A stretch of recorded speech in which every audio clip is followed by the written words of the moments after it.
अपने खेतों से जीत का वादा कर दिल्ली सीमा की सड़कों पर उनके संगठन को, उनके संघर्ष को, उनकी एकता को, उनकी इस संकल्पबद्धता को और खेत और अगली फसल और नस्ल बचाने की उनकी इस लड़ाई के आगे पूरा देश समेत मेरे नतमस्तक है।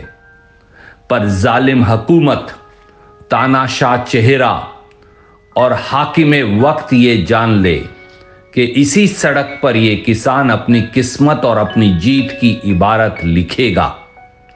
हे सरकार, जो तुम काले कानून का कफन इन पर डालना चाहते हो, वो अपने पसीने के मेहनत से भारत का पेट पालता है।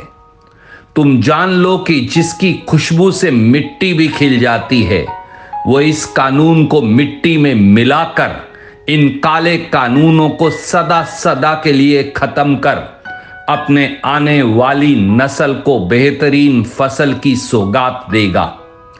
किसान आज मानवता, गांधीवाद, संविधान और लोकतंत्र में आस्था रखते हुए कभी कड़कड़ाती सर्दी में तो कभी बारिश तो अब धूप और लू के थपेड़ों में सड़क पर बैठकर अपना हक मांग रहा है। पर इस सदी के आंसू जीवी महानायक को फुर्सत नहीं कि चंद दूरी पर बैठे धरती पुत्रों से मिले।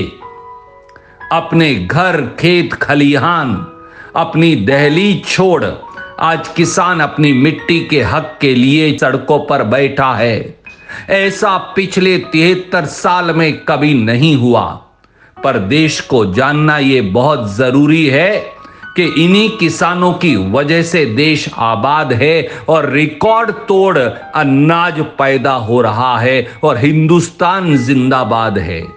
तो आइए आज विरोध दर्ज करते हुए हिंदुस्तान जिंदाबाद और किसान जिंदाबाद कहें, ताकि जुल्मी जाबर सरकार उनकी ड्योढ़ी पर झुक सके और अगली फसल और अगली नस्ल की लड़ाई कामयाब हो। ईश्वर भी अब किसान के साथ खड़ा है, देश तो खड़ा ही है। आबाद रहो किसान, बढ़ते रहो, जीतेगा संघर्ष, जीतेगा किसान। जय जवान, जय किसान, जय हिंदुस्तान।